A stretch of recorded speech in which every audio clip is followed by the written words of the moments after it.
নমস্কার। আজকে আমরা কাব্য প্রকাশের সপ্তম এবং অষ্টম যে উল্লাস রয়েছে সেটা একটু আলোচনা করব। দেখুন, পুরোটা পড়ার মতো দরকার নেই, কারণ হচ্ছে পুরোটা থেকে প্রশ্ন আসে না। মূলত প্রথম, দ্বিতীয়, তৃতীয়টা খুবই ইম্পর্টেন্ট।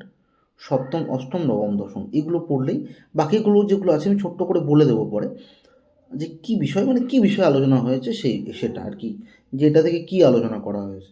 ঠিক আছে, মানে কোন বিষয়ে চর্চা রয়েছে সেখানে, এ ধরনের প্রশ্ন আসে। তাই হচ্ছে সেগুলো আমরা ডিটেলিকরণ করব না। ঠিক আছে, আমরা আজকে পড়ব, দেখুন, কাব্য প্রকাশের সপ্তম এবং অষ্টম উল্লাস। তাহলে আমরা আগের দিন যেটা পড়েছিলাম, আমরা রস সম্পর্কিত পড়েছিলাম এবং রসের যে মানে যে ভাগগুলো রয়েছে এবং তাদের যে স্থায়ী ভাব রয়েছে সেগুলো কিন্তু আমরা একসাথে পড়েছিলাম। ঠিক আছে, তাহলে আজকে আমরা শুরু করব যে সেই সপ্তম উল্লাসের বিষয় থেকে। দেখুন কি বলছে, বলছি রতি দের্বাদি বিষয়া ব্যভিচারী তথাঞ্জিত। তাহলে রতি, তাহলে আমরা আগের দিন পড়েছি যে রতি হচ্ছে কার স্থায়ী ভাব, না রতি হচ্ছে শৃঙ্গার রসের স্থায়ী ভাব হচ্ছে রতি। তাহলে এই রতি মানে কি হচ্ছে, মানে হচ্ছে আসক্তি বা আনন্দমূলক। এটা হচ্ছে আনন্দমূলক অনুভূতি। যখন মানুষের জীবনে আসক্তি আসে, যখন মানুষের জীবনে আনন্দমূলক কোনো অনুভূতি জন্মায়, সেটা রতির মাধ্যমে প্রকাশ পায়। বলছে দেব আদি বিষয়া, দেবতা প্রভৃতি বিষয়কে অবলম্বন করে। ব্যভিচারী, ব্যভিচারী ভাব বা সঞ্চারী ভাব তথা এবং অঞ্জিত, অঞ্জিত মানে যে ব্যঞ্জিত বা পরোক্ষভাবে প্রকাশিত ভাব, ভাব প্রোক্ত, প্রোক্ত মানে যে প্র উক্ত। ঠিক আছে, যদি একটু ভাঙি তাহলে প্র উক্ত দিয়ে প্রোক্ত, প্রোক্ত হয়ে যায়, সন্ধি হয়ে যাচ্ছে। ঠিক আছে, প্র উক্ত, প্রোক্ত ইতি প্রোক্ত। তাহলে এরকম বলা হয়েছে, উক্ত হয়েছে। তাহলে বলছে দেবতা প্রভৃতি বিষয়কে কেন্দ্র করে যে রতি এবং যা প্রধানত ব্যঞ্জনা দ্বারা প্রকাশিত ব্যভিচারী ভাব, তাকেই হচ্ছে ভাব বলা হয়। অর্থাৎ এখানে রস নয়, বরঞ্চ ভাবধ্বনির কথা বলা হয়েছে। ঠিক আছে, এখানে একটা বিষয় লক্ষ্য করুন যে এখানে বলা হচ্ছে যে এখানে কিন্তু রস কেন্দ্রিত, মানে শৃঙ্গার বলুন, হাস্য বলুন, এই রসের কিন্তু কথা বলা হচ্ছে না। এখানে কি বলছে, যে ভাবধ্বনি, আমাদের মনের মধ্যে তো কিছু ভাবধ্বনি উৎপন্ন হয়, ভাবের কিছু উদ্রেক ঘটে। যখন আমরা, ধরুন আমরা বললাম যে চুপচাপ আমরা বসে আছি, খুব মানে গভীর চিন্তায় রয়েছি, চিন্তনে রয়েছি, তখন দেখুন আমাদের মনের মধ্যে যে ভাব, একটা হাবভাব চলে আসছে, তখন কিন্তু সে রসের যে প্রবণতা সেটা কিন্তু খুব একটা দেখা যায় না। সেটাই বলছে যেখানে ব্যভিচার রয়েছে। ঠিক আছে, যেখানে কি রয়েছে, ব্যভিচার। এবার এই যে ব্যভিচারটা মূলত দর্শনের কথাটা খুব শোনা যায়। তো এখানে ব্যভিচার কথার অর্থ কী, মানে কাব্যের যে দিয়েছে ব্যভিচার, এর অর্থ কী। তো এখানে বলা হচ্ছে যে দেখুন, প্রথমত বলল কি, যে দেবতা প্রভৃতি বিষয়কে কেন্দ্র করে, তাই যে কোনো দেবতা হতে পারে, তার বিষয়ে কোনো কেন্দ্রীভূত কোনো কিছু হতে পারে। বলছে যে রতি প্রধানত, রতি এবং যা প্রধানত ব্যঞ্জনা দ্বারা প্রকাশিত হয়। ব্যঞ্জনা মানে আমরা জানি যে ঘুরিয়ে ফিরিয়ে কথা বলে। তাহলে এখানে ব্যভিচার কথার অর্থ কী, যে আপনি নৈতিক বা সামাজিক নিয়মের বিরুদ্ধে গিয়ে যখন কোনো কাজ করবেন, সেটাকে ব্যভিচার বলা হয়। ঠিক আছে, এবং এটা মনে করা হয় যে ব্যভিচার হচ্ছে সমাজে একটা নিন্দনীয় কাজ।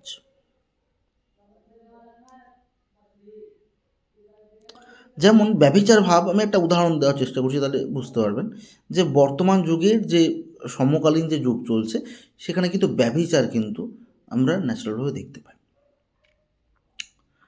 যেমন হচ্ছে কোনো পুরুষ বা মহিলা, তিনি হচ্ছেন বিবাহিত এবং বিবাহিতর পরেও তিনি হচ্ছেন কি অন্য সম্পর্কে লিপ্ত রয়েছেন। তাহলে এখানেও কিন্তু এইটা কিন্তু শাস্ত্রে বলা হয় ব্যভিচার ভাব। ঠিক আছে, তো যাই হোক, এখানে তাহলে কি বলছে দেখুন, এই যে যে রতি উৎপন্ন হচ্ছে, তাহলে দেবতা প্রভৃতি বিষয়কে কেন্দ্র করে। এবার দেখুন এখানে কেন বলা হয়েছে দেবতা প্রভৃতি বিষয়কে কেন্দ্র করে, দেবতাদের দিকেই কেন আগে দৃষ্টি নিক্ষেপ করা হচ্ছে। আমরা জানি যে দেবরাজ যিনি ইন্দ্র রয়েছেন তিনি কিন্তু ছদ্মবেশে বিভিন্ন কী করে যে কারোর সাধু বেশে হতে পারে, কারোর রাখাল বেশে হতে পারে, বিভিন্ন তার বেশ আছে, মানে প্রচুর কাহিনী আছে এই বিষয়ে, তার ডিটেলিকরণ আমি এত করছি না। তবে এটাই বলতে পারি যে তিনি কিন্তু মানে সেই ছদ্মবেশে গিয়ে মানে স্ত্রীর মতো আচরণ করেছে, মানে স্ত্রীকে তার স্বামী যেরকম আচরণে লিপ্ত থাকেন তিনি কিন্তু সেই স্বামী সেজে সেই রকমভাবে লিপ্ত হয়েছেন। তাহলে এখানে বলছে তাহলে দেবতা যে রতি, এখানে প্রেম ছিল কিন্তু কী হচ্ছে সেটা ব্যঞ্জনা দ্বারা প্রকাশিত হচ্ছে ব্যভিচার। ব্যভিচার মনে হচ্ছে সঠিকভাবে নয়, এটা নিন্দনীয়ভাবে মানে যারা কাজ করেছেন সেখানে বলছে এটা কি বলছে ভাব, এগুলো এটা কোনো রসের উদ্রেক নয়। যখন আপনি কোনো অত্যাচার করে মানুষকে বা মানে ছলনা করে কোনো কিছু মানে সেটা যে কোনো দিক থেকে প্রেমে লিপ্ত হতে পারে, হাস্যরসের ক্ষেত্রে হতে পারে, মানে সেগুলো রস হবে না কিন্তু, মানে এগুলো কিন্তু ব্যভিচার ভাব বলা হচ্ছে। ঠিক আছে, এটা মাথায় রাখবে। যাই হোক, এরপরে দেখুন পরে বলছে কি মূল সূত্র, তদাভাসে অনৌচিত্যে প্রবর্তিতা তদাভাসে রসাভাব ভাবাভাসাশ্চ। তাহলে তাদের যে তদা আভাসা, তাদের আভাস, তাদের যে বিকৃত রূপ অনৌচিত্য প্রবর্তিতা, অনুচিততার দ্বারা উদ্ভূত, মানে এখানে উচিত নয়, এখানে অনুচিত কাজ হচ্ছে। রস আভাসা সেটা হচ্ছে কি রসের আভাস বা ভাব আভাব বা ভাবাভাব। তাহলে কি বলতে চাইছে সহজ কথায়, যে রস ও ভাব যখন অনুচিত উপায়ে প্রবৃত্ত হয়, যখন সঠিক উপায়ে প্রবৃত্ত হবে না, তখন তাদের বিকৃত রূপকে যথাক্রমে কী হয় রসাভাব বলা হয় বা ভাবাভাব বলা হয়। ঠিক আছে, আচ্ছা দেখুন এখানে একটা উদাহরণ দেওয়া হয়েছে রসাভাসের। বলছে স্তূমহ কং বামাক্ষী খনমপি বীণা ইয়ংনা রমসে विलेभे कह प्राणान रणमखमुखे यं मृगयसे सुलग्ने को जातः शशिमुखी यमालिंगसी बलात् तपः श्री कस्यैस्या मदन नगरी ধায়সি তুয়ম। বলছে স্তुमकं মানে আমাকে কাকে, আমরা কাকে প্রশংসা করব, বামক্ষী মানে চক্ষু আর কি, অক্ষী মানে বাম দিকের যে হে সুন্দর চোখ রূপিণী বা চোখ মানে চোখওয়ালি, ক্ষণমপি বিনায়ম, ক্ষণমপি মানে কিছুক্ষণের মুহূর্তের জন্য, যাকে ছাড়া মানে যাকে এক মুহূর্ত ছাড়াও তুমি থাকতে পারো না, না রমসে যাকে না পেয়ে তুমি আনন্দ মানে তুমি থাকতে পারছো না, আনন্দ পাচ্ছ না, মনে শান্তি পাচ্ছ না। বিলেভে কাং প্রাণান কে প্রাণ বিসর্জন দিয়েছে, রানা মখস মুখে যুদ্ধরূপী যজ্ঞে, ইয়ম মৃগয়সে যাকে তুমি খুঁজছো, সুলগ্নে কো জাত কে এমন শুভলগ্নে জন্মেছে, শশীমুখী হে চন্দ্রমুখী, ইয়ম আলিঙ্গসি বলা যাকে তুমি জোর করে আলিঙ্গন করো, তপহশ্রী কস্যেসা কার এই তপস্যাজনিত মহিমা, মদন নগরী হে কামদেবের, কেন মদন দেখুন মানে কামরূপীকে বলা হয় মদন, ঠিক আছে, নগরী মনে হচ্ছে মানে সেই কামদেবের নগরী সমরমণী, ইয়ম ধ্যায়সি তুমি ধ্যান করো। আচ্ছা পুরোটা দেখুন মানেটা দেখুন তারপরে বলছি। তাহলে বলছে হে সুন্দর নয়না আমরা কাকে প্রশংসা করব, যার অনুপস্থিতিতে তুমি এক মুহূর্তও সুখী থাকো না, যে না থাকলে তুমি সুখে থাকতে পারো না, তুমি সুখে থাকো না। আর কি বলা হচ্ছে, কে সেই ব্যক্তি যার জন্য যুদ্ধরূপী যজ্ঞে প্রাণ বিসর্জন দেওয়া হয়েছে, যাকে তুমি খুঁজে বেড়াও, হে চন্দ্রমুখী কে এমন শুভক্ষণে জন্মেছে যাকে তুমি বলপূর্বক আলিঙ্গন করো, হে কামদেবের নগরী স্বরূপা কার এই তপস্যার মহিমা যাকে তুমি ধ্যান করছো। এখানে একাধিক কামুকদের প্রতি আসক্তি প্রকাশিত হয়, শৃঙ্গারস অনুচিত হয়ে রসাভাবে পরিণত। আচ্ছা সহজ কথাই বলছি, ধরুন একটা নায়িকা বা একটা নায়ক, একটা নায়িকা একাধিক নায়কের প্রতি আকৃষ্ট হয়, মানে একটা নায়কে আকৃষ্ট নয়, সবার কথাই ভাবছে, 4-5 জনের কথা ভাবছে, 4-5টা নায়কের কথা ভাবছে, তাহলে সেখানে বলছে কিন্তু শৃঙ্গার রসে কিন্তু ভাব দেখা যাবে না। ঠিক আছে, সেখানে কিন্তু অনুচিত কাজ হয়ে যাবে, সেখানে কোনো রস ভাব হবে না। তো এই যে ব্যাপার, বা কোনো যদি আমি উল্টো দিকে বলি, কোনো নায়কও যদি একাধিক নায়িকাকে কামনা করে তাহলে সেটাও কিন্তু শৃঙ্গার রস কিন্তু সেখানে ব্যাঘাত ঘটবে, ঠিক আছে। তো এখানে কিন্তু সেটাই বলছে। তাহলে এটাই হচ্ছে আমাদের কিসের উদাহরণ না, দেখুন এখানে বলছে রসাভাবের, মানে রসের যে অভাব দেখা যাচ্ছে, ঠিক আছে। আচ্ছা, এরপরে দেখুন ভাবাভাস। ভাবাভাসের উদাহরণটা দেখি। এখানে বলা হচ্ছে রাকা সুধা করমুখী तरलायताक्षी सा स्मैरयौवन तरंगीत बिभ्रभांगी तत्किं करोमि विदधे कथमत्र मैत्रीं तत्स्वीकृति व्यतिकरेका इवाभ्युपाय। বলছে রাকা সুধাকরমুখী, মানে যে পূর্ণিমা চাঁদের মতো যার মুখ, সুধাকর চাঁদের, মানে সুধা যেটা মানে সাদা আর কি, তো সেই সাদা সুধাকর কাকে বলা হচ্ছে, যে রাকা, এখানে কিন্তু রাকা মানে হচ্ছে পূর্ণিমা, ঠিক আছে।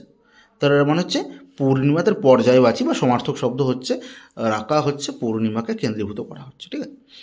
তাহলে এখানে বলছে রাকা সুধাকর মুখী, মানে পূর্ণিমার চাঁদের মতো মুখ, তরল আয়ত অক্ষী, মানে চঞ্চল দীর্ঘ চোখ যুক্ত, স্মের যৌবন তরঙ্গিত, হাস্যোজ্জ্বল নব যৌবনে আন্দোলিত, মানে তার জন্য হাসিটা যেন জল জল করছে যখন হাসছে, যেন মনে হচ্ছে তার নব যৌবনে আন্দোলিত, মানে হচ্ছে নব যে যৌবন সেটা মনে হচ্ছে মানে যেন হাস্যোচ্ছল, মানে সবসময় হাসছে। আচ্ছা, বিভ্রম অঙ্গী, হাব ভাব পূর্ণ তার কি হচ্ছে অঙ্গ বিশিষ্ট, কেমন এই হাস্যোজ্জ্বল এরকম আর কি। তার কিং করমি, তাহলে আমি কি করব, কথম অত্র মৈত্রী বিধাতে, তার সঙ্গে বন্ধুত্ব কীভাবে স্থাপন করব, তার স্বীকৃতি ব্যতিকারে, তার প্রেম স্বীকৃতি লাভের ক্ষেত্রে কা ইব উপায়, কোথায় উপায় আছে।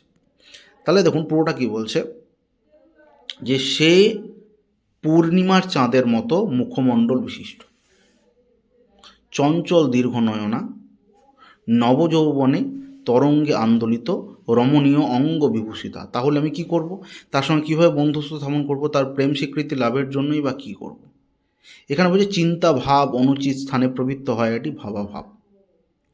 তাহলে অনুচিত স্থানে কী হচ্ছে, রস প্রকাশ হচ্ছে রসাভাব, অনুচিত স্থানে হচ্ছে ভাব প্রকাশ। দেখুন যে ভাবটা প্রকাশ হচ্ছে সেটা হচ্ছে যখন রস প্রকাশ হবে, মানে অনুচিত স্থানে আপনি রস প্রকাশের কথা ভাবছেন, যেটা শৃঙ্গার রস নয়, যেটা একাধিক প্রেমিকার সাথে মানে তিনি লিপ্ত হতে চাইছেন, সেখানে কিন্তু কোথাও গিয়ে রসের হানি ঘটছে, সেটা হচ্ছে রসাভাব। আর ভাবাভাব কি, যে অনুচিত স্থানে যেটা মানে দরকার নেই সেই স্থানে কী করছেন, ভাব প্রকাশ করছেন, মানে যেখানে দরকার নেই সেখানে ভাব প্রকাশ করছেন, মানে কি, মানে হচ্ছে এখানে আপনার বিষয়ে নায়িকা নাও জানতে পারে, কিন্তু আপনি তাকে ভাবছেন যে আমি একটা সহজ কথাই বলছি, যে ন্যাচারালভাবে যেটা হয় যে কারোর প্রতি কোনো মানে ছেলে, মানে কোনো একজন যুবক তার কোনো মেয়েকে দেখে ভালো লাগলো, তাকে মানে প্রপোজ করার জন্য সে কিন্তু উদ্যত হলো। সে তখন বলছে, আচ্ছা প্রপোজ করার আগে বলছে তাহলে আমি তার সঙ্গে কীভাবে বন্ধুত্ব স্থাপন করব, তার চাঁদের মতো মুখ, তার দীর্ঘ নয়ন, নবযৌবনে তিনি তরঙ্গে আন্দোলিত, তাহলে এমন সুন্দর রমণীকে আমি মানে তার সাথে কীভাবে বন্ধুত্ব স্থাপন করব। কারণ আগে কী হয়, যে নাম্বার দেওয়া হয়, যে মানে ফোন নাম্বার জোগাড় করা হয়, তারপরে কথা হয়, এভাবে তো প্রেমা লাভটা চলে। তো যাই হোক, তো এই যে বিষয়টা, তাহলে আমি কি করব, তার সঙ্গে কীভাবে বন্ধুত্ব স্থাপন করব। তাহলে বলছে দেখুন এখানে কিন্তু যে ভাবটা আগে থেকে এত কিছু ভাবছে, মানে এখন কিছু হয়নি, তাহলে এটা কি হচ্ছে, এখানে কিন্তু ভাবটা হচ্ছে অনুচিত স্থানে। এখন মানে এটা তো আমার একসেপ্ট নাও হতে পারে বিষয়টা, কিন্তু এখন থেকে যে তার বিষয়ে এতটা ভাবা, সেটা হচ্ছে কি হচ্ছে ভাবা ভাব। তাহলে একটা হচ্ছে রসাভাব, একটা হচ্ছে ভাবাভাব। বেশ, এরপরে দেখো বলছে ভাবস্য শান্তি হৃদয় সন্ধি সবলতা তথা। ভাবস্য মানে যে ভাবের, শান্তি মানে প্রশমন বা নিস্তব্ধতা, চুপ করে থাকা, উদয় সন্ধি সংযোগ মিলন, সবলতা মানে মিশ্রতা বা জটিলতা, তথা মানে ভাবের শান্তি, ভাবের উদয়, ভাব সন্ধি, ভাব সবলতা, এই চারটিকে ভাবের অন্তর্গত বলে গণ্য করা হয়েছে। মানে ভাবে দেখুন, আমরা ভাবের মধ্যে শান্তি পাই, তো মানে আমরা কোনো কিছু ভেবেও দেখুন শান্তি পাই, ভাবের উদয় হয়, মানে প্রথমত কী আছে, ভাবের উদয় হয় এবং সেটা ভেবে আমরা শান্তি পাই।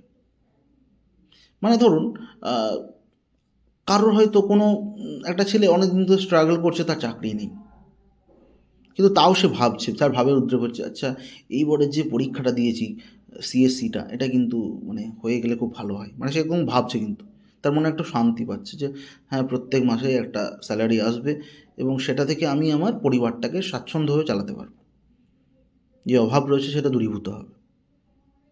এবং হচ্ছে এই যে দেখুন দূরবর্তী মানে এই যে এতক্ষণ যে ভাব ছিল সে ভাবে তার শান্তি হলো এবং তিনি সন্ধি করলো, মানে কী কী করবো, সে টাকা পয়সা নিয়ে কী করবো এবং কি ভাব সফলতা, তার যে কৌশলটা কীভাবে স্প্রেড করব, মানে সেই ব্যবহার করব কোথায় কি, সেটাও কিন্তু বলছে। এটাই আমাদের কাছে ভাব, এই চারটেই ভাবের অন্তর্গত বলে এগুলোকে মনে করা হয়। বলছে ক্রমেণ উদাহরণম, বলছে অর্থ ক্রম মানে যে ক্রমানুসারে উদাহরণ দেওয়া হলো, মানে হচ্ছে অর্থাৎ এই চারটির উদাহরণ এখন একে একে দেওয়া হচ্ছে। আচ্ছা দেখো, তাহলে এখানে একসাথেই জিনিসটা দিয়েছি, মানে মানে বলা হয়েছে, ঠিক আছে, এমন কিছু নেই যে আলাদা করে দেওয়া হয়েছে, একসাথেই দেওয়া হয়েছে, একটু দেখে নিন। बचे तस्याः सान्द्र विलेपन स्तनतट प्रोश्लेष मुद्रांकिनं किं वक्षस्यर णान तीव्यतिकर वैजन गोपा गोपायते इत्युक्ते क तदित्तुदीर्य सहसा तत्सम्प्रमाष्टुं मया सा सृष्टा रभसेन तत्सुखं वसा वसात्यन्य মানে বসান্তন্যব্যা চ তৎবিস্মৃতম। আচ্ছা বলছে তস্যাহ, তস্যা মানে হচ্ছে তার, তার বলতে এখানে অন্য নারীর কথা বলা হচ্ছে।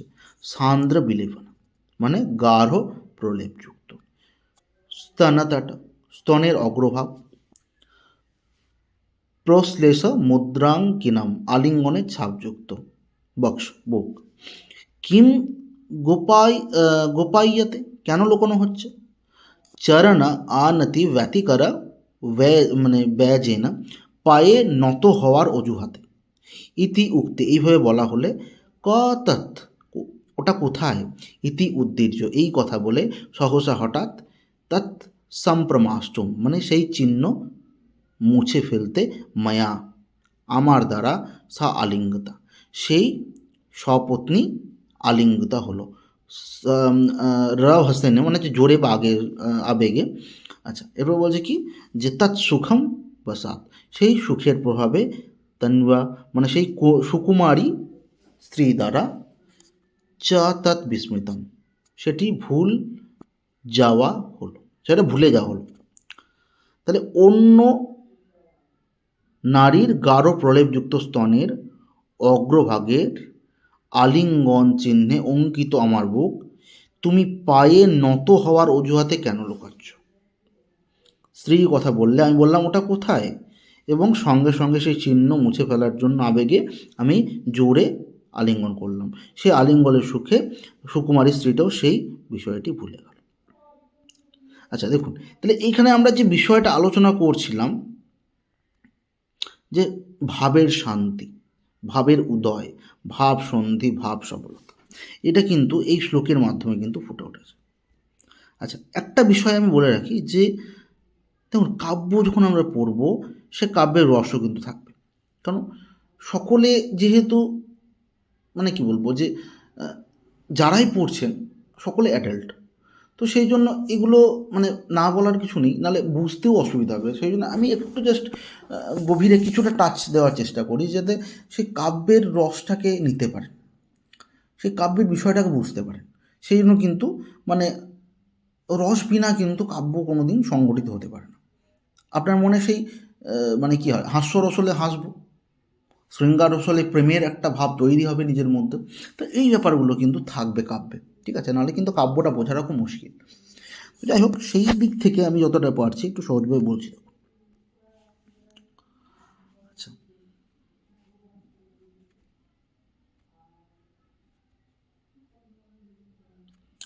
আচ্ছা প্রথমে দেখুন, তাহলে এখানে চারটে কি হয়েছে, ভাবের উদয় হয়েছে, ঠিক আছে, মানে ভাবের উদয় মানে হচ্ছে আমি আবার বলছি নতুন আবেগের জন্য, ঠিক আছে, ভাবের শান্তি মানে হচ্ছে আবেগের প্রশমন, ভাব সন্ধি মানে হচ্ছে এক ভাব থেকে অন্য ভাবে যাত্রা, আর ভাব সবলতা মানে হচ্ছে একাধিক ভাবের জটিল মিশ্রণ। ঠিক আছে, এটা মাথায় রাখবেন, আলাদা করে লিখে রাখতে পারেন। ঠিক আছে, তাহলে এখানে যে বলছে উদাহরণ শ্লোকে কি রয়েছে দেখুন।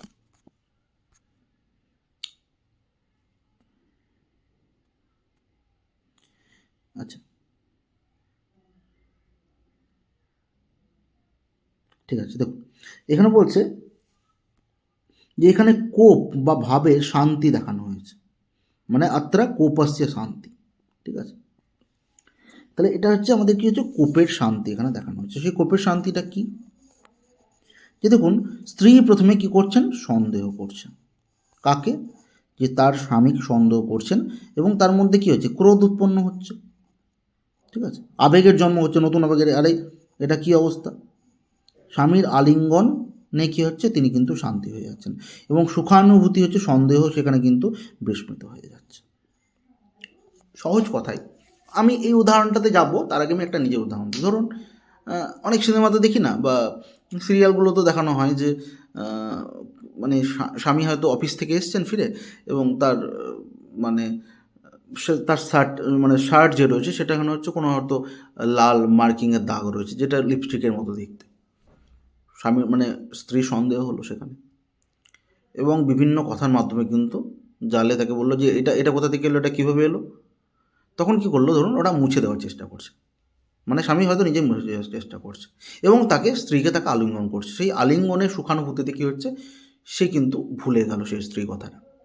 এখানে কিন্তু সেই রকমই ব্যাপারটা বোঝানো হয়। ঠিক আছে, এখানে তখন বলা হয়েছে তার মানে অন্য নারীর গাঢ় প্রলেপযুক্ত স্তনের অগ্রভাগের আলিঙ্গন চিহ্নে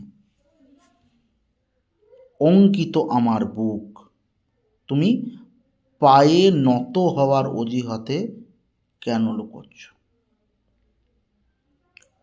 মানে হচ্ছে যে এখানে স্ত্রী বলছে যে অন্য নারীর সংস্পর্শে এসে সে আলিঙ্গন চিহ্ন কিন্তু তোমার বুকে সেটা কিন্তু রয়েছে, তুমি নত হয়ে আছো কেন। তখন এবং সঙ্গে সঙ্গে সেই চিহ্নটা মুছে ফেলার চেষ্টা করছে কে, না স্ত্রী। মানে স্ত্রী যখনই বললো তখন স্বামী সেটা মুছে ফেলার চেষ্টা করছে। তখন কী হচ্ছে, স্বামী তাকে জোরে আলিঙ্গন করলো, এবং সে আলিঙ্গনের সুখানুভূতিতে কী হচ্ছে, সে ভুলে গেল। এটাই কিন্তু এই বিষয়ে বলা হচ্ছে, চারটে ভাব ব্যক্ত হচ্ছে। আচ্ছা, তাহলে এই আমাদের ছিল কি হচ্ছে সপ্তম, যে যে এখানে রসের দোষ, দেখুন এখানে মূলত রসের দোষ উৎপন্ন হচ্ছে, মানে আমরা যেগুলো পড়ছি এগুলো কিন্তু প্রত্যেকটা রসের দোষ রয়েছে। রসের দোষগুলো আমি এরপরে আরও একটু ব্যাখ্যা করব পরে, এখন একটু শর্টকাটে যাচ্ছি। আমি শেষ দিন, যেটা মানে শেষ দিন বলতে মানে কাব্যপ্রকাশ যখন মোটামুটি শেষ হয়ে যাবে, মানে নবম দশম পড়াবো, অলংকার পড়াবো আপনাদেরকে, তো অলংকারটা শেষ হবে তখন আমি কিন্তু কাব্যপ্রকাশে আরও একটু ছোটো ছোটো কিছু বিষয়গুলো বললাম না, যে যেগুলো দরকার আলাদা করে, সেগুলো আমি একটু বলে দেবো। যে যেমন পদদোষ দেখা যায়, বাক্য দোষ দেখা যায়, গদ্যাংশ দোষ দেখা যায়। ঠিক আছে, সেগুলো একটু একটু করে তখন আমি এটা বলে দেবো। ঠিক আছে, যাতে কাজে লাগে সকলের, আশা করি সেই বিষয়টা কাজে লাগবে, কিন্তু ওটা আমি আলাদা করে পড়াবো। ঠিক আছে, এটা যেহেতু ধরুন একদম শ্লোক ধরে আমি কিছু কিছু মানে সেখানে বোঝানোর চেষ্টা করছি, তো সেই জন্য এগুলো একটু পড়ে, মানে এখন আপাতত পড়ে নিন, আমি ওইগুলোও বোঝাবো। আচ্ছা, অষ্টম উল্লাসের সূচনা এখানে কি বলছে দেখুন, যে গুণ নিরূপণ, এখানে গুণ নিরূপণের কথা বলা হচ্ছে। কি বলছে, তদ দোষ শব্দার্থ স গুণাবলঙ্কৃতি পুনঃ কাপি। বলছে কাব্যে শব্দ অর্থ দোষহীন। তাহলে কাব্যে কি হচ্ছে, শব্দ, যে শব্দ কাব্যে প্রয়োগ করা হচ্ছে তার অর্থ হচ্ছে কি দোষহীন, সেখানে কিন্তু দোষ থাকছে না। আর কি বলছে, গুণযুক্ত মানে সগুণ, এবং প্রয়োজনে অলঙ্কার যুক্ত, তবেই তা প্রকৃত কাব্য। তাহলে একটা কাব্যকে প্রকৃত কাব্য কখন বলা হচ্ছে, বলছে কোনো দোষ থাকবে না, সেটা গুণযুক্ত থাকবে এবং অলঙ্কারে পরিপূর্ণ থাকবে, সেটাই হচ্ছে আমাদের কাছে কাব্য। তাহলে অগ্নিপুরাণ অনুযায়ী এখানে দেখুন কাব্যের সংজ্ঞা প্রদর্শন করা হচ্ছে। কি বলা হচ্ছে, ইয়হ কাব্যে মহতিং শোভা মনোগৃহ্যাত্যসো গুণ। আচ্ছা, এবার এই প্রসঙ্গে বলি যে রস দোষ আর কাব্যগুণ যখন রয়েছে, আমি আলাদা করে কেন বললাম এটাও একটু প্রসঙ্গ বলে রাখি, যে এটা আমি আলাদা করে পড়াবো। কারণ হচ্ছে এগুলো কিন্তু মূলত যেগুলো ইউজ করা হয়েছে সেগুলো কিন্তু সাহিত্য দর্পণ ইউজ করা হয়েছে। ঠিক আছে, মানে আমরা যেহেতু কাব্য প্রকাশ পড়ছি তো তাই আমি পরে ওগুলো অ্যাড করে দেবো, বা এটাও হতে পারে যে আমি হয়তো সাহিত্য দর্পণের সাথেই পড়ালাম, মানে সেটাই হয়তো বেশি বেটার হবে। তো কাব্য প্রকাশের গুলো হালকা টাচে এগুলো থাকে, কিন্তু মূলত মানে খুব ভালোভাবে যে কাব্য প্রকাশেরই এগুলো অন্তর্ভুক্ত সেটা নয়, সেই জন্য আমি এগুলো এখন কিন্তু আপাতত আলোচনা করছি না, কিন্তু তাও আমি চেষ্টা করব যাতে যদি ছোট করে হয় সেটা বলা, ঠিক আছে।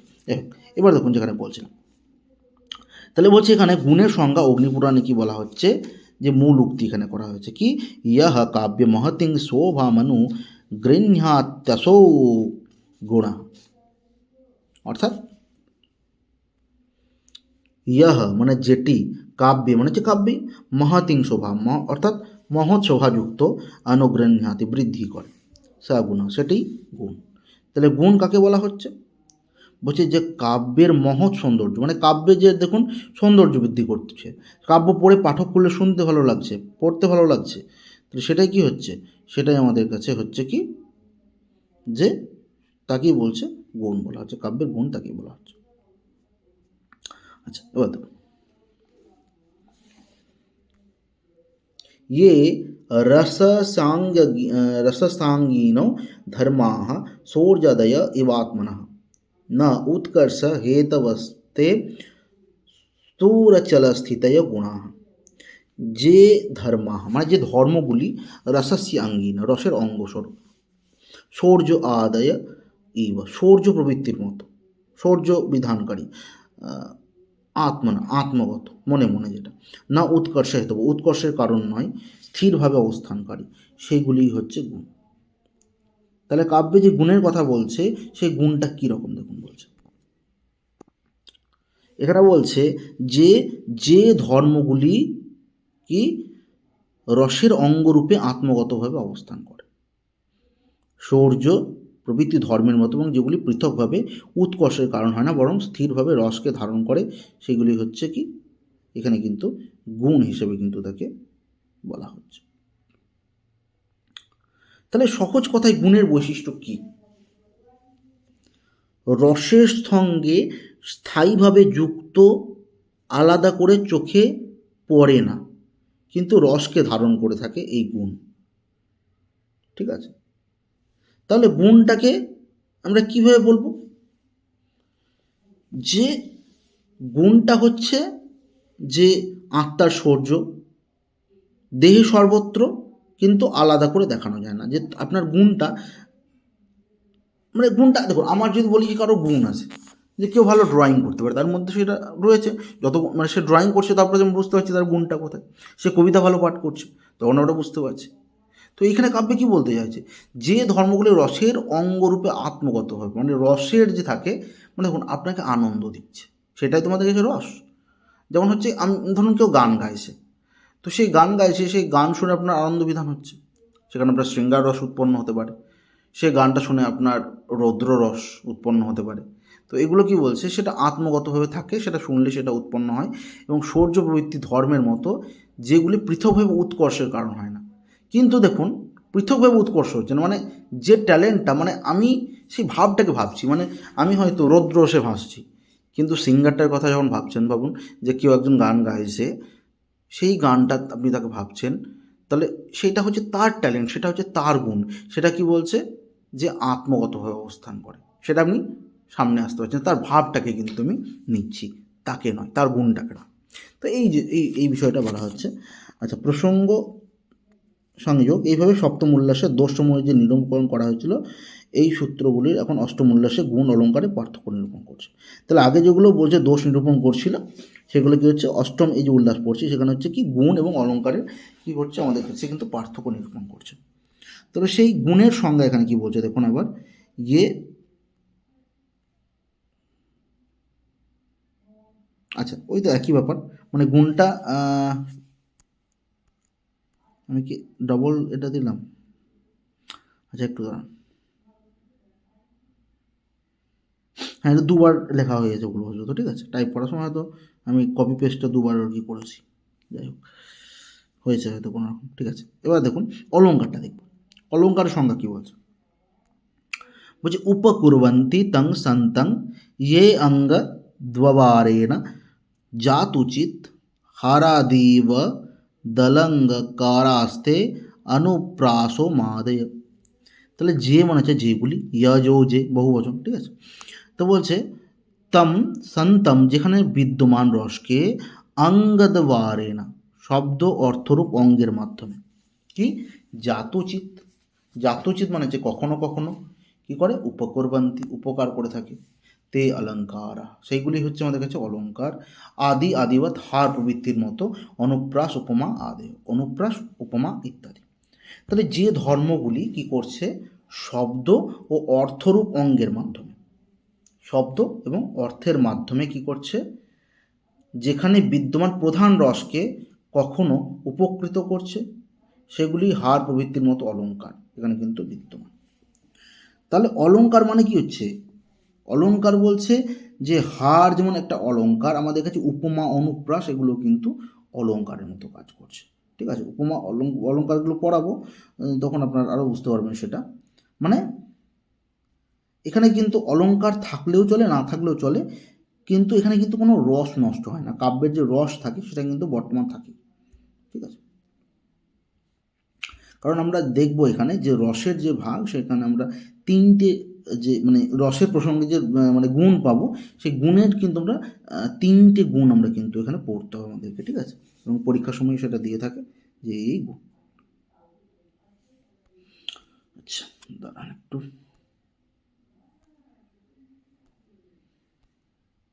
আচ্ছা ঠিক আছে।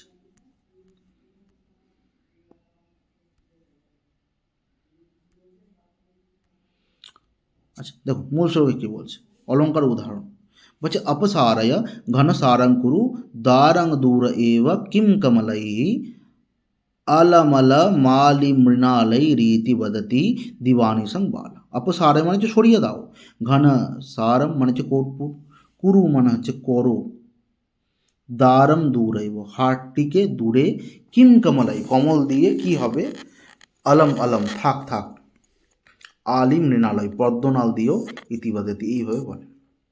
দিবানিশা মানে দিনরাত, বালা মানে হচ্ছে তরুণী। তাহলে বলছে এই বিরোহিণী নায়িকা সখীকে বলছে, একজন বিরোহিণী যে যিনি বিরহপ্রাপ্ত বিরহে ভুগছেন, তো তিনি কি বলছেন সেই নায়িকা সখীকে তার বান্ধবীকে বলছে কর্পূর সাজিয়ে দাও, হাটটিও দূরে রাখো, কমল দিয়ে কী হবে, পদ্ম আলো চায় না। সেইভাবেই সেই বালা দিন রাত কথা বলতে থাকে। এখানে অলঙ্কার শব্দের মুখ্য অর্থের মাধ্যমে প্রকাশিত হয়েছে, তাই বলা হয়েছে বাচক মুখে না। আচ্ছা এখানে হতে পারে দেখুন এখানে কিন্তু অলঙ্কারের একটা ভাব দেখানো হচ্ছে, মানে তার যে বিরহরূপী একটা কাজ করছে, মানে সে বলছে যখন আমার কাছে স্বামী নেই বা যে কারণেই আর কি দুঃখ হোক, সেই জন্য বলছে এইসব দিয়ে কী হবে, আমরাও তো দেখুন না ডিপ্রেসড হয়ে পড়ি না কোনো কোনো সময়, যে কোনো একটা কাজ সফল হলো না, কী হবে বেঁচে কী হবে খেয়ে কী হবে এরকমভাবে মানে মাঝে মাঝে চিন্তা ভাবনা আর কি মাথায় আসে, তো এইরকমই আর কি, ঠিক আছে। আচ্ছা গুণের ভেদ দেখুন এখানে গুণের ভেদ কী বলছে যে মাধুর্যদহ মাধুর্যে যে যহ প্রসাদাখ্যাস্তে না পুনর্দশ। তাহলে হচ্ছে মাধুর্য ওজো আর প্রসাদাখ্যা মানে প্রাসাদ বা প্রসাদ, ঠিক আছে, প্রাসাদ নয় প্রসাদ। তাহলে এখানে বলছে মাধুর্য ওজ আর প্রসাদ, তাহলে যদি বলে যে গুণ কয় প্রকার, তিনটে। এখানে বলছে ত্রয়া তে না পুনঃ দশ, মানে সেটা কিন্তু 10 প্রকার নয়, পুনরায় 10টা নয়, সেখানে কিন্তু মাত্র 3টে গুণের কথা বলা হয়েছে, ঠিক আছে। এবার এই 3টে গুণ কি সেটা জেনে নিলেই মোটামুটি আমাদের হয়ে যাবে অষ্টমোল্লাস, ঠিক আছে। এখানে বলছে দেখুন আহ্লাদকত্যং মাধুর্যং শৃঙ্গারে দ্রুতিকারণ। আহ্লাদকত্যম মানে যেটা আহ্লাদ আনন্দদায়ী মানে আনন্দদায়ী, মাধুর্যম মানে মাধুর্য গুণ, শৃঙ্গারে মানে শৃঙ্গার রসে, দ্রুতি কারণ চিত্রদ্রবণের কারণ। তাহলে যেখানে আনন্দতাই হচ্ছে মাধুর্য গুণ, যখন আপনি কোনো কিছুতে আনন্দ পাচ্ছেন সেটাই হচ্ছে তার মাধুর্যতা। শৃঙ্গার রসে এটি চিত্রদ্রবণের কারণ হয়, মানে চিত্রকে দ্রবণ দেখুন বলছে চিত্র দ্রবণের কারণ হয়, ঠিক আছে। তাহলে চিত্র দ্রবণ মানে কি,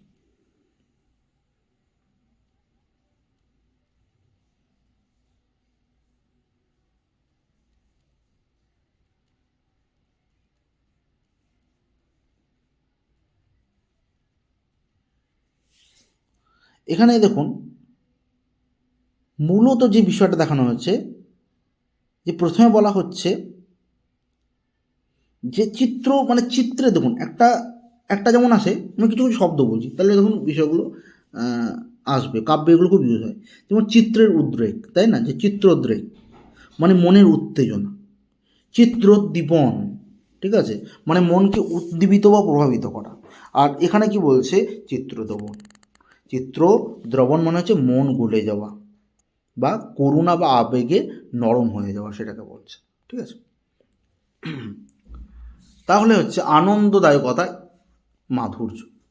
আচ্ছা, এবার ধরুন আমি বললাম যে কেউ একটা গান গাইছে, আমরা অরিজিৎ সিং একটা, আমার কোনো গান শুনে আমার সেই গানটা শুনে কী হচ্ছে, আমার খুব আনন্দ হচ্ছে, মানে মাধুর্যতা, মানে খুব সুন্দর গাইছে একটা, এবং তার যে কণ্ঠ সেটা আমাদের শুনে আমাদের কাছে কী হচ্ছে, মানে শ্রুতি গ্রহণ যেটা হচ্ছে সেটা খুব সুন্দর লাগছে। কিন্তু কী হচ্ছে, চিত্রদ্রবণ হচ্ছে। চিত্রদ্রবণ মানে কি, আমাদের হয়তো কোনো কষ্ট হচ্ছে, মানে আমার কোনো একটা সিচুয়েশান মনে পড়লো যেটা রিলেট করছে, সেটা তখন কী হচ্ছে, মনটা গলে যাচ্ছে, দুঃখ পাচ্ছি আমরা। তো সেই জন্য বলছে মাধুর্য গুণ কী হচ্ছে, আনন্দদায়কতা, মাধুর্য গুণ আবার শৃঙ্গারসে চিত্রদ্রবণেরও কারণ হয়ে থাকে। আচ্ছা, এরপরে দেখুন বলছে,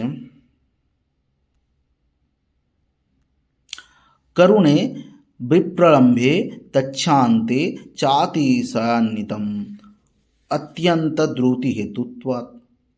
করুণে বিপ্রলম্বে, বিপ্রলম্ব সিংহারে কি বলছে, তৎশান্তে চ, এবং শান্তরসে অতিশয় অন্তিমম অন্তিতম ক্রমশ অধিকতর উৎকৃষ্ট অত্যন্ত দ্রুতি হেতুত্বাৎ। বলছে অতিশয় চিত্রদ্রবণের কারণ হয়, করুণ রসে বিপ্রলম্ব সিংহারে এবং শান্ত রসে মাধুর্য গুণ ক্রমশ অধিক চমৎকার রূপ ধারণ করে, কারণ এটি অত্যন্ত চিত্রদ্রবণের কারণ। কী বলছে তাহলে, করুণ রসে বিপ্রলম্ব সংহার, মানে করুণ রস জানেন যে করুণ যখন হয়, দুঃখ যখন হয়, বিপ্রলম্ব সিংহার, বিপ্রলম্ব সিংহার মানে হচ্ছে বিরহজাত যে শৃঙ্গার, যে বিরহজাত ভালোবাসা, আমি কালকেই পড়িয়েছি তখন বলিয়েছি, তাই না, যে সম্ভোগ সিংহার একটা রয়েছে আর একটা বিপ্রলম্ব সিংহার রয়েছে। তো বিপ্রলম্ব সিংহার কিন্তু সেটাই, যে দুঃখে বিরহজনিত যে ভালোবাসা। তো এবং শান্ত রসে মাধুর্য, এবং শান্ত রসে কী হচ্ছে, মাধুর্য গুণ ক্রমশ অধিক চমৎকারিতা হয়। প্রশ্ন হতে পারে কিন্তু, হ্যাঁ, যে মাধুর্য গুণ কোথায় চমৎকারিত্বতা লাভ করে, ঠিক আছে। তখন এই তিনটে আমরা দেখতে পাচ্ছি, দেখুন, যে করুণ রস, বিপ্রলম্ব সিংহার এবং শান্ত রস। আর কি বলছে, যে এটি অত্যন্ত চিত্রদ্রবণের কারণ হয়ে দাঁড়ায়। চিত্রদ্রবণটাও বললাম কি মানে। আচ্ছা, এবার দেখুন, ওটা হলো আমাদের কি হচ্ছে, ওটা গেল আমাদের মাধুর্য গুণ, ঠিক আছে। এবার আমরা যাব ওজগুণ।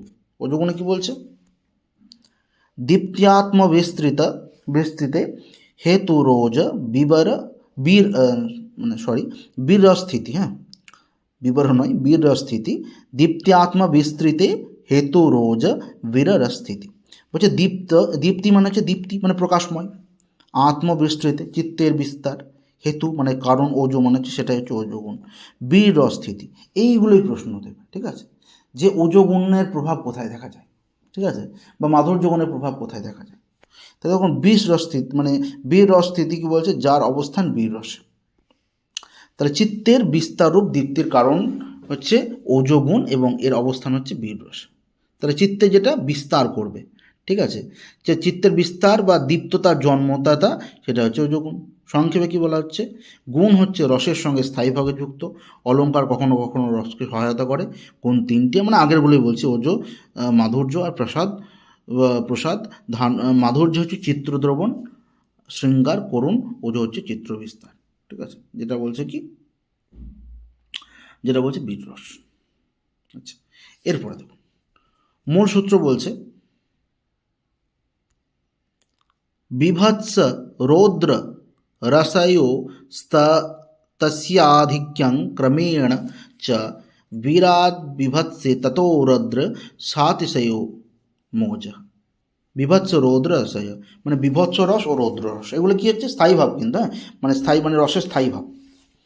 তস্য তার মানে ওজগুণের আধিক্যম মানে অধিক্য কী হচ্ছে, ক্রমান্বয়ে চ এবং বিরাট মানে বীর রসের তুলনায় বিভৎসের রসে মানে তারপরে রৌদ্র রসে অধিক চমৎকার লাভ হয়। তাহলে দেখুন আমরা প্রথমে পেলাম কি, ওজগুণ যেটা রয়েছে, ওজগুণটা কোথায় বেশি প্রাধান্য লাভ করছে, না বীর রস, ঠিক আছে। তাহলে ক্রমান্বয়ে কী বলছে দেখুন, যে এরপরে মানে এখানে বলছে বিভৎস রৌদ্র রসে ক্রমান্বয়ে বৃদ্ধিপ্রাপ্ত হয়, অর্থাৎ কী বলছে, বীর রসের তুলনায় বিভৎস রসে ওজগুণ যে গুণ সেটা বেশি প্রকাশ পায়। তাহলে বি রসে তো থাকেই ওজোগুণ, কিন্তু তার সঙ্গে কথা হচ্ছে বিভৎস রসে কিন্তু বেশি প্রকাশ পাচ্ছে, এবং বিভৎসের তুলনায় রৌদ্র রসে ওজোগুণ সর্বাধিক চমৎকার রূপে প্রকাশিত হয়। মানে ধীরে ধীরে এবার বলছে যে যেগুলো তো প্রকাশমান সেগুলো কিন্তু দেখুন দেখানো হচ্ছে, ঠিক আছে, এই যে কার পরে কোনটা। বেশ, এরপর আমরা পেলাম কি প্রসাদ গুণ, লাস্টের যে গুণটা। এখানে কি বলছে, শুষ্কেন্ধনাগ্নিবৎ স্বচ্ছ জলবৎ সহ স্বৈব ইয়ঃ व्याप्न तन्यत प्रसाद असो सर्वत्र विहित स्थिति।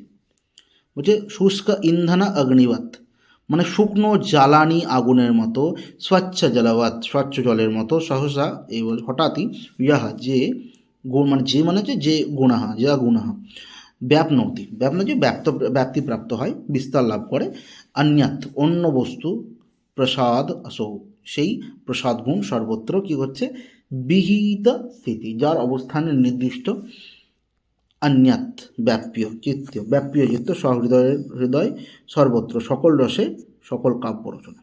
আচ্ছা, মূলত কি বলতে চাইছে, শুষ্ক জ্বালানিতে আগুনের মতো, মানে দেখুন একটা শুকনো কাঠ কী হচ্ছে, যখন আপনি তাকে আগুন মানে সেটাকে দেবেন আগুন, তাহলে সেটাকে দেখবেন যে খুব তাড়াতাড়ি জ্বলে, মানে ভিজে কাঠের থেকে শুকনো কাঠ কিন্তু খুব তাড়াতাড়ি জ্বলে ওঠে। তো এরকমই বলছে শুকনো জ্বালানিতে আগুনের মতো এবং স্বচ্ছ জলে রং ছড়িয়ে পড়ার মতো, মানে আপনি যদি সাদা জলে একটু রং ছড়িয়ে দেন তাহলে সেটা কিন্তু বেশি আমাদের কাছে কালারফুল মনে হবে, মানে ঘোলাটে জলের থেকে। তো বলছে যে গুণ হঠাৎই সহৃদয়ের চিত্তে ব্যাপ্ত, মানে সেটা মানে যেটা আপনি যে গুণটা কি হচ্ছে যে ডাইরেক্ট মানে খুব তাড়াতাড়ি আমাদের হৃদয়ের মনমোহক হয়ে ওঠে, সেটা হচ্ছে কি, সেটাই হচ্ছে আমাদের প্রসাদ গুণ। এবং এই প্রসাদ গুণের অবস্থান সর্বত্র, অর্থাৎ সকল রসে, মানে সকল রসে আমরা দেখতে পাই, ঠিক আছে। তাহলে আমরা যে কোনো রস হোক কিন্তু হচ্ছে মানে ডাইরেক্ট খুব তাড়াতাড়ি সেটা কাজ করবে, মানে শৃঙ্গার রসে হলে খুব তাড়াতাড়ি কাজ করবে, বীর রসে হলে খুব তাড়াতাড়ি কাজ করবে। কিন্তু দেখুন আপনাকে প্রশ্নটা কোথায় বেশি করবে, যে ওই ওজোগুণ, ঠিক আছে, আর হচ্ছে কি আমাদের যে প্রথমে কী হলো মাধুর্যটাও জিজ্ঞেস করবে, ঠিক আছে। তাহলে মাধুর্য গুণের মধ্যে কোন কোন রসগুলো পড়ছে, আর আপনার ওজোগুণের মধ্যে কোনটা পড়ছে, আর এই যে এটা, মানে এটা একটু মনে রাখবেন, ঠিক আছে। আচ্ছা, এরপর দেখুন বলছে গুণবৃত্তিয়া পুনস্তেস্যাং বৃত্তি শব্দার্থ ইয়মতা। গুণবৃত্তির দ্বারা পুনঃ মানে পুনরায়, তেষাম মানে যে সেইগুলো, মাধুর্য ওজো আর প্রসাদ গুণগুলি বৃত্তি অবস্থান, শব্দ অর্থে মতা মানে স্বীকৃত। আর কি বলছে, তাহলে হচ্ছে বলছে গুণবৃত্তিয়া উপচারেণ, মানে গুণ রূপক অর্থে মাধুর্য ওজো আর প্রসাদ আকারে সৌর্যস্য এবং আত্মার সৌর্যের মতো গুণগুলি রসের মধ্যেই প্রধান। সহজ কথায় কি বলতে চাইছে, যে মাধুর্য ওজো প্রাসাদ এই গুণগুলির অর্থ অবস্থান করছে গৌণ অর্থে, মানে এগুলো মুখ্য অর্থে স্বীকৃত নয়, গৌণ অর্থে স্বীকৃত। বলছে তবে 3টি গুণ কেন, দেখুন আমাদের তো প্রশ্ন হবে 10টি নয় কেন, মানে বেশি 10টাও নয় কেন বা বেশি নয় কেন, এটা বলতে পারি যে 3টি কেন গুণ। তার প্রসঙ্গে কি বলা হচ্ছে দেখি, বলছে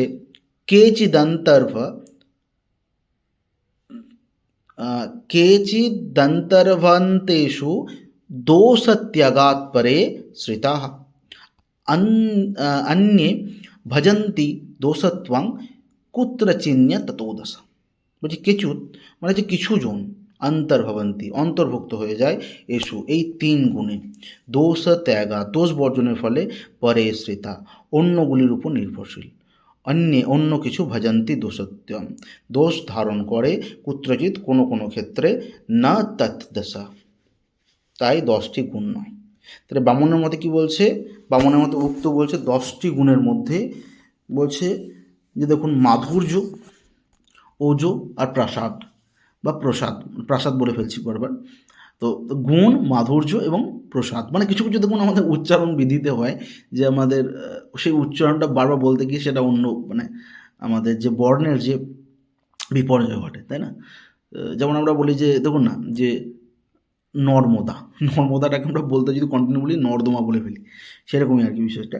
তো এখানে বলছে মাধুর্য ওজ আর প্রসাদ, ঠিক আছে, এই 3টির মধ্যেই অন্তর্ভুক্ত হয়ে যায়, কিছু কেবল দোষের অভাব মাত্র, আবার কিছু কোনো কোনো স্থানে দোষ রূপেও পরিগণিত হয়। এই কারণে গুণ 10টি নয় মাত্র 3টাই। তাহলে কেন বলছে যে গুণ তিনটেই বলছে কিছু গুণ যেমন হচ্ছে মাধুর্য, ওজ, প্রসাদ যেটা রয়েছে এই তিনটের মধ্যে কি হচ্ছে অন্তর্ভুক্ত, মানে এটার মধ্যে মানে কিছু কেবল দোষের অভাব মাত্র, মানে অভাবের জন্য, মানে আমি একটু সহজভাবে বলি তাহলে দেখুন আরও বুঝতে সুবিধা হবে। যেমন সমাস যখন বলি যে সমাস তৎপুরুষের অন্তর, দেখুন তৎপুরুষকে ধরে মানে টোটাল 4টে সমাস বলা হয়। এই যে কর্মধারা আর দ্বিগুয়ের মধ্যে যে মানে রয়েছে সন্নিবিষ্ট রয়েছে সেটা কিন্তু আলাদা করে আমরা বলি না যে ওটা আলাদা করে সমাস, বলি আমরা তৎপুরুষের ভাগ। তেমনই এটাও হচ্ছে সেরকমই, মানে বাকিগুলো হচ্ছে এদেরই ভাগ, ঠিক আছে। আচ্ছা, তাহলে দেখুন এগুলো তো বলা রয়েছে, এগুলো আগে বললাম। আচ্ছা, যাই হোক, বাকি তিনটাতে লিন বা দোষযুক্ত, কখনো দোষে পরিণত, বেশ আর কিছু নেই। এই ছিল আজকের মোটামুটি বিষয়, ঠিক আছে। তো যাই হোক, আজকের বিষয়টা দেখবেন এবং কোনো অসুবিধা হলে জানাবেন। তো আজকে মোটামুটি ক্লাসটা আমরা এখানেই এতটাই রাখছি। আগামীকালকে আবার আমরা যেটা আমি অলংকারটা শুরু করবো এবার, নবম দশমের যে অলংকার রয়েছে, তো এক একটা করে উল্লাস যতটা পারবো, যদি খুব তাড়াতাড়ি হয়ে যায় তাহলে 2 দিনই শেষ হয়ে যাবে, নাহলে 3 দিনে আপাতত মনে করি যে কাব্যপ্রকাশটা আমরা শেষ করতে পারবো, ঠিক আছে। কারণ চেষ্টা করব, আমি যতটা চেষ্টা করব যে ফেব্রুয়ারির মার্চের মধ্যে মোটামুটি সিলেবাসটা যেন শেষ করা যায়। তাহলে হচ্ছে কি এপ্রিল, মে, জুন মোটামুটি মানে 2.5 মাস, জুনে যদি শেষ দিকেও পরীক্ষা হয় তাহলে 2.5 মাস, আর জুলাই হলো তো 3 মাস, মোটামুটি প্র্যাকটিস করা, কারণ প্র্যাকটিস করাটা খুবই দরকার। এবং ডাউট ক্লিয়ার যদি পারি পরে কিছু ক্লাস আমি রাখবো, সেগুলো যে যদি কারোর কোনো সমস্যা থাকে ওই বিষয়ে আবার সেগুলো নিয়ে আলোচনা করব। তো ঠিক আছে, তাহলে আজকে এটুকুই থাকলো। ধন্যবাদ, শুভরাত্রি।